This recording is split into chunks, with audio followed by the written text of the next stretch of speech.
Olá pessoal, eu sou Leon Gussonato e serei seu professor na disciplina de Geografia na área de Ciências Humanas e suas tecnologias. Hoje falaremos sobre implicações da inteligência artificial na economia, com ênfase para a produção agrícola e industrial. Vamos lá? Inteligência artificial na produção industrial. Hoje em dia, a gente pode dizer que a produção industrial ela é toda automatizada, né? Toda é um exagero, mas ela é em grande parte automatizada, né? Muitas coisas não precisa de um ser humano mexendo ali. É tudo feito por robôs ou por máquinas já pré-programadas, então é tudo mais autônomo, né? É toda uma automação que, por exemplo, alguma coisa tem que ser parafusada em outra coisa. Um exemplo bem abstrato assim. Não precisa ir um ser humano lá e parafusar aquilo. Já tem uma máquina programada com toda a matemática certinha para ir naquele ponto certinho para fazer aquela parafusação. Parafusação, nem sei se existe essa palavra, mas enfim, inventei agora. Para poder parafusar aquele objeto hipotético que eu inventei aqui. Então hoje em dia é tudo muito automatizado, é tudo muito feito direto por robôs, computadores, enfim. Isso faz parte do que a gente está começando a chamar nos últimos anos de indústria 4.0, que é uma indústria, além de ser toda automatizada numa linha de produção, como já era há alguns séculos atrás, mas ela é super conectada. Como assim super conectada? Eu posso controlar uma indústria, por exemplo, de produção de geladeira, um exemplo também qualquer agora, sem estar em loco necessariamente. Né, sem estar naquele parque industrial. Às vezes as ordens para essa automação podem ser dadas com o uso da internet, né? Enfim, então é tudo automatizado, mas também conectado. O funcionamento de uma hidrelétrica, que a gente encaixa como tipo de indústria, para uma turbina funcionar ou para uma turbina parar, algo assim, tudo isso pode ser, essa ordem pode ser dada por um clique de um botão em uma sala, a alguns quilômetros de lá, inclusive. O que também é um perigo para a segurança, né? Segurança cibernética. Mas enfim, tá? Então isso aqui a gente chama de indústria 4.0. Além de ser super automatizada, robotizada, com o mínimo de mão de obra humana possível, ela é super conectada também. E aí acho que é importante a gente pensar no histórico da indústria, né? A indústria 1.0, 2.0, 3.0 e essa 4.0. A 1.0 está totalmente ligada com a Revolução Industrial, que inicia lá na Inglaterra, e lá nos anos de 1700... Aí está dizendo 1784. Eu não gosto muito de falar uma data, porque a Revolução Industrial não foi assim, nossa, 1784, agora tem Revolução Industrial. Não, foi um processo ali ao longo do século XVIII que aquilo foi acontecendo. Então a gente pode dizer na segunda metade do século XVIII, eu prefiro isso. Mas tudo bem. Então a indústria 1.0, que é quando começa a ter cada vez mais máquinas, porém a mão de obra humana ainda era preponderante, ainda tinha muito mais mão de obra humana do que máquinas. Essas máquinas, principalmente máquina a vapor, ela veio para acelerar a produção, né?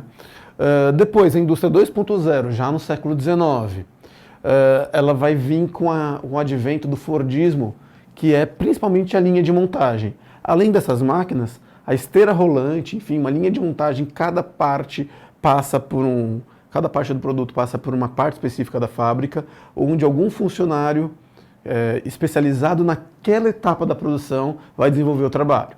Funcionário e máquinas também, tudo bem? E nesse momento, além do motor a vapor, que não vai ser extinguido ainda, vai ser colocada a eletricidade e motor de combustão interna vai começar a aparecer a partir daí. É o início, mas começa. Indústria 3.0, aí já é algo bem moderno. Aí já é a segunda metade do século XX, tudo bem? Que é exatamente o começo da robótica, que na indústria a gente chama de toyotismo. Os computadores começam a ser criados. Como eu falei na aula anterior, a computação ela foi criada ali na Segunda Guerra Mundial pelo Alan Turing, certo? E ela vai ser colocada em prática em várias áreas da produção econômica, da indústria e também até de outras áreas. Enfim, então, e a internet que vai começar a engatinhar ali, não é a internet que a gente conhece hoje, tá? Ela vai começar a engatinhar ali e vai se desenvolvendo porque a gente tem hoje, e enfim, e cada vez mais o uso de equipamentos eletrônicos, e sempre que isso avança, é cada vez menos mão de obra humana. Tudo bem? Então, robótica e automação. Isso é a indústria 3.0, principalmente. E a 4.0, que é hoje, claro que não é hoje especificamente, é desde os anos 90 para cá, né? Então nas últimas 3 décadas, 2 décadas pelo menos. É exatamente essa conexão. As indústrias continuam automatizadas, robotizadas, mas super conectadas. E aí o avanço da internet é fundamental para que ela funcione. Tudo bem? E com essa super conexão e cada vez banco de dados mais alimentados de diversos tipos de informação, muitas coisas podem ser feitas sem a presença humana. Como assim sem presença humana? Muitas ordens podem ser dadas sem a presença humana, porque aquele pátio industrial, por exemplo, ele já sabe o que fazer quando tem uma demanda tal. Se tem uma demanda menor, ele já diminui automaticamente o seu ritmo de produção, tá? Porque tudo isso ele já tem no seu banco de dados o que deve fazer ou não. Então a presença humana é cada vez menor, tudo bem? E tudo muito conectado, como eu já falei anteriormente. E é só na indústria que se usa a inteligência artificial, que se usa, enfim, não é só na indústria, a gente pode ver isso no campo. A gente ainda tem muito forte, cada vez menos, né? Mas a gente tem muito forte na nossa cabeça que o campo é um lugar de menos tecnologia, mas não é assim. E o agronegócio, que é muito divulgado aí pela principal emissora de televisão do Brasil, porque, né, deve ganhar um dinheirinho com isso, mostra o quanto que o campo hoje em dia tem lugares com muita tecnologia. Máquinas hipermodernas e que custam muito caro, enfim, mas também existe já inteligência artificial ali.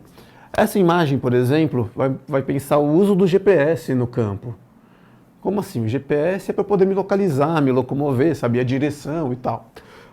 Mas eu posso não, acontece em agora me fugiu o nome da máquina.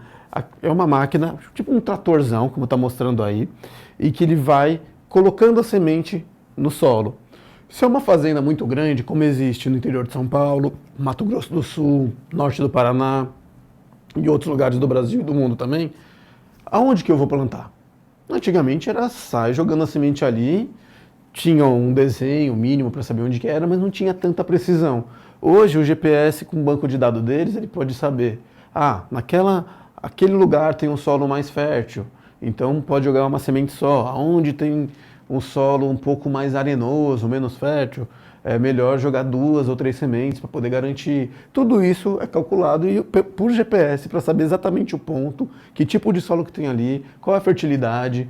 Tudo isso são dados que foram fornecidos para essa máquina e aí ele vai jogando, ele vai direcionando o motorista, vamos dizer assim, né, que dirige esse trator, e ele não precisa apertar botão nenhum, ele só vai passando por ali e seguindo a ordem do computador, né?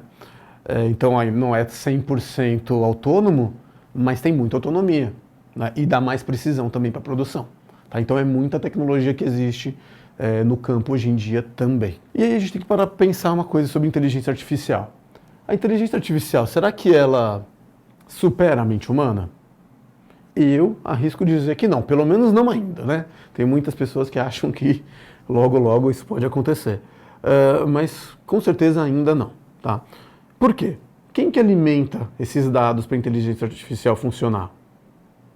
É um ser humano, né? Então tem que ter toda a criatividade, o pensamento humano para poder fazer a inteligência artificial pensar. Até mesmo para ela poder pensar de forma autônoma, mas ela vai ter que seguir todo um raciocínio que vai ser, pelo menos por enquanto, pré-programado por uma inteligência humana.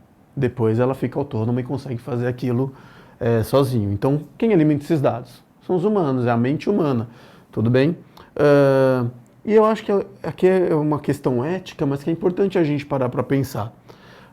A inteligência artificial, ela faz as coisas, ela evolui cada vez mais, ao ponto de, na ficção científica, que pode virar realidade no futuro, talvez ela se retroalimentar e aí nem precisar mais de ser humano, quem sabe, vamos ver, o futuro dirá.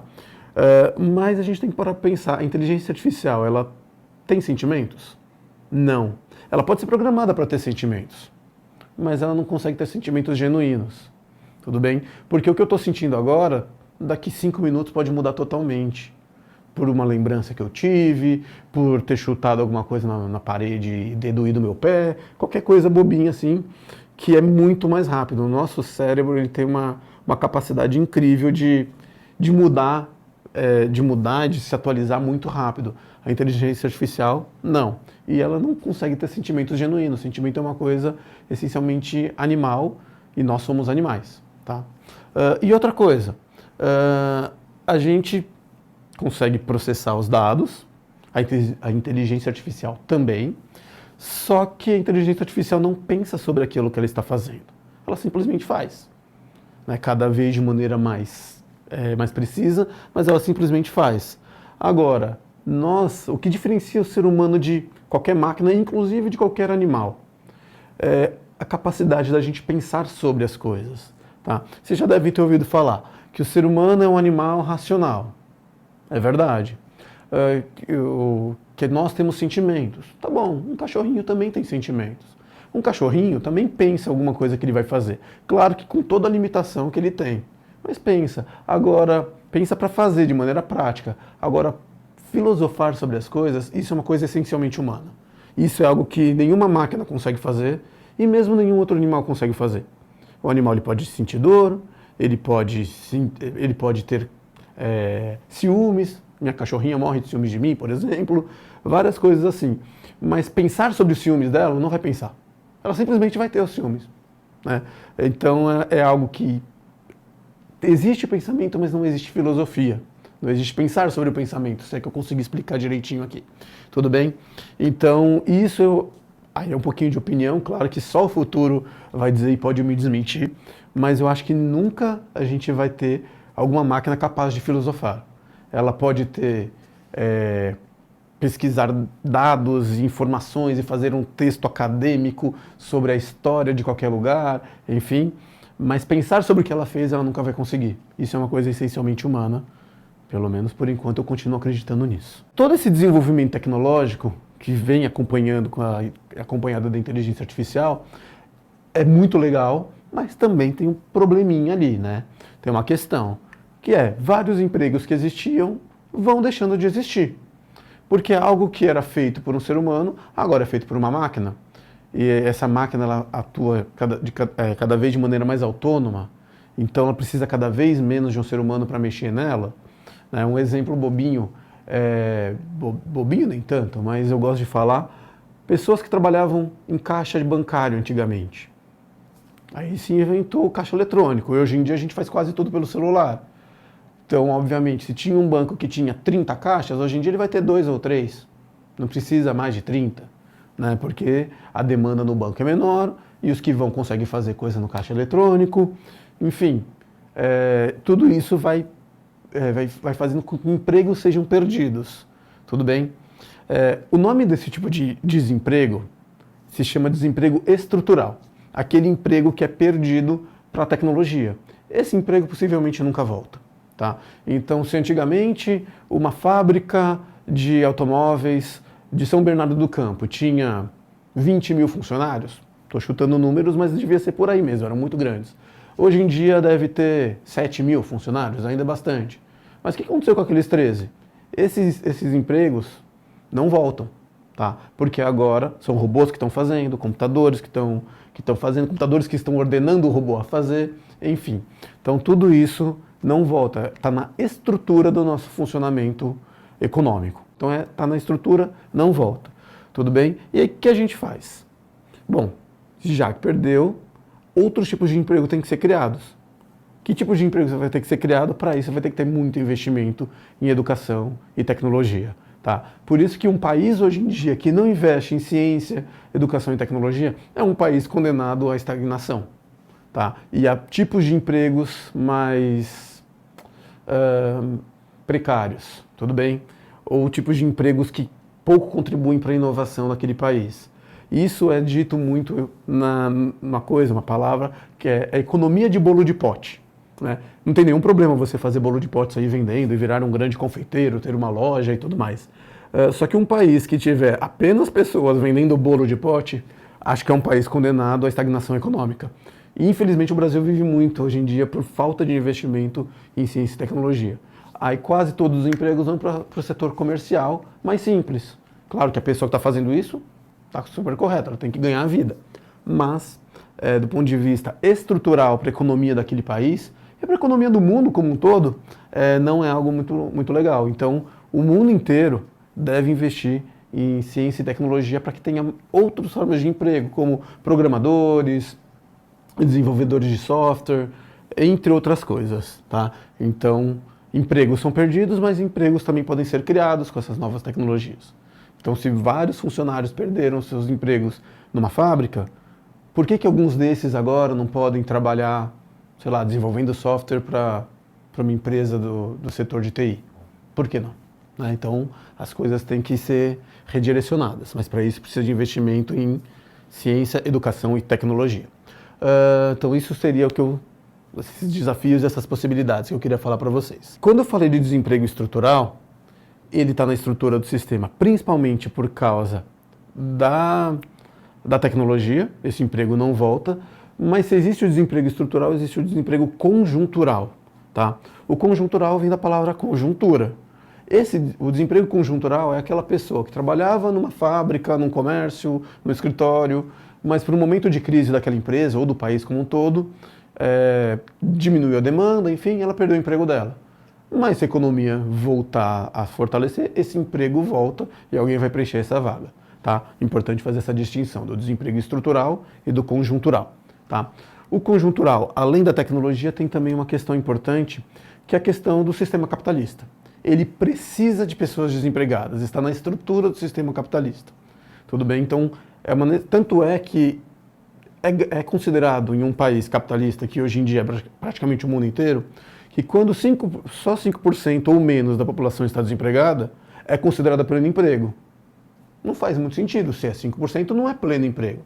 Mas é considerado porque é necessário para o capitalismo ter pessoas desempregadas para poder manter uma dominação de classe, ou seja, aqueles que pagam salários terem uma pressão sobre aqueles que recebem salários. Que tipo de pressão? Se você não fizer o que eu estou mandando, tem gente desempregada para contratar no seu lugar. Então isso também faz parte da estrutura, tudo bem? Mas no caso aqui a gente está falando do desemprego estrutural ligado à tecnologia mesmo. Solta a vinheta da hora da tirinha.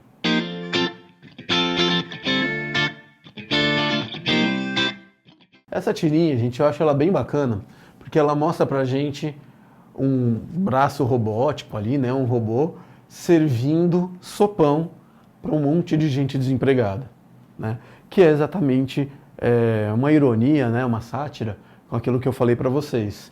O robô tem o emprego dele, servindo sopão para pessoas que estão passando fome porque não estão em emprego. Talvez esses robôs tenham roubado o emprego dessas pessoas, roubado entre aspas, né? Enfim, então é mostrar aí como que a mão de obra humana está sendo cada vez mais rapidamente substituída pela mão de obra de máquinas e pela inteligência artificial também. E é isso, gente. A gente chegou ao fim da nossa aula agora. Eu peço que vocês consultem os links lá na plataforma, no Saiba Mais, para que vocês tenham mais informações aí sobre esse conteúdo da aula de hoje. E aí eu deixo essa frase de reflexão para vocês. Vamos lá. Acredito que o desenvolvimento pleno da inteligência artificial poderia significar o fim da raça humana. Stephen Hawking, né? Stephen Hawking, um grande físico famoso, já falecido, faleceu faz pouco tempo. E eu concordo totalmente com ele nisso, né? Se um dia tiver uma inteligência artificial que seja capaz de ter sentimentos, tudo aquilo que a gente falou, ela vai ter igualado a inteligência natural. Então vai ser o fim da raça humana. E é isso, gente. Bons estudos.